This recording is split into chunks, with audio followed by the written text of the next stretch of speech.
Hi everyone, thanks for watching. And if you're watching this for the first time, my name is Marianne. I'm the owner and the counsellor at Marianne Hanson Counselling Service. So for all the information, you can find my information on Facebook. You can also find my information on YouTube, but I will leave in the comments as well where you can find me. So what I want to talk about today is just worrying, and I just want to give you 3 quick tips if you're someone that worries a lot. So worry and anxiety can sometimes be linked together. So if someone is feeling anxious about something that's coming up, whether that's to do with money, whether it's to do with their relationship, whether it's to do with all sorts of things, especially at this point, you've got exam stress, which is a big thing. I've made a separate video about that. Then you can just get into this, rabbit hole, if you like, of just worrying about something and then not actually taking any action to resolve the thing that you're worrying about. So that's why, for me, just worrying about something in a pointless way and not having a strategy or an action of how to deal with it is pointless, because all it means is you're just going to be stuck with that heavy anxiety, that stress, that worry, but nothing's going to happen. So this is just a quick way that you can deal with this. The first thing is to create a worry assessment. Think about things in a very logical, compartmentalized way. This works with a lot of things. We can all be emotional about things. We can all have feelings towards things, but we need to also sometimes be objective, because that will help us in the long run. So things like worrying means that you do an assessment. Okay, well, what are the things that I'm worried about? You write it down, you assess, is this a worry that I can do anything about, or is this a worry that's out of my control? So then you do like a checklist, if you like. If you're worried about, I don't know, what's going to happen in the next election, what's going to happen with the economy, worried about, I don't know, what's going to happen with the planet when you're no longer here, what's going to happen if you've got a 2-year-old, what university are they going to go to when they're 20? These are all things that you're not going to say to yourself, I shouldn't be worried about these things, because obviously they're concerns and worries for you, but you would be assessing the validity of worrying about those things and whether you can actually do anything about it or not.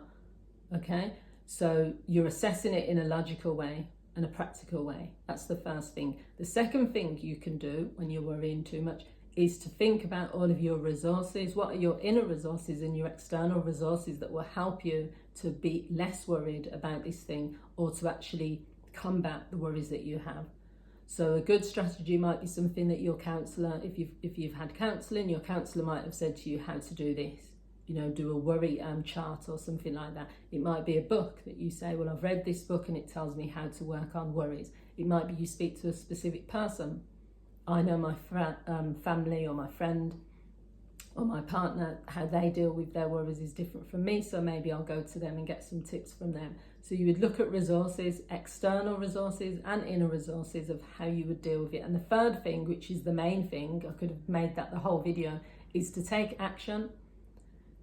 Worrying about something means that you've got, even if the action is, as I've said in the first example that I gave, maybe it's something you can't do anything about, so your action would be to accept it. But if you can do something about it, this is what someone said actually, I can't remember who said this, they said worries are either something if you can't do something about it, then you don't have to worry because you can't do anything about it anyway. If you can do something about it, then you don't have to worry because you can do something about it. So really, there are your 2 options. It's as easy as that. And I know people are going to be saying, oh, it's not that easy. It's not that easy when you're worrying about this and you're worrying about that. Well, it's not easy, but it's still something you can try and do. So taking action just means you say, okay, I'm worried that I'm not going to be able to pay my rent this month or my bills. I'm worried that, my health I'm reaching burnout. I'm worried that I'm worried about this, I'm worried about. Okay, so you either put an action plan in place to do something about it, and that means you take immediate action. Now, all I can say to people is everyone is different, you all operate differently. For me, I don't waste time worrying about things, because if there's something that is bothering me, I'll say, okay, I need to take action about this. If it's something that I can't control, I say, well, do you know what I mean? I'm not going to sit here worrying about this or that and the other when there's nothing I can do anyway. So they're the 2 options normally that you have in most situations, not all. So let me know what you guys think. Thanks for watching. And as I've said, throughout this month, I will be going live across my platforms on Facebook, but I'll also be doing recorded videos all throughout May. So thank you for watching, and I'll see you all soon. Bye.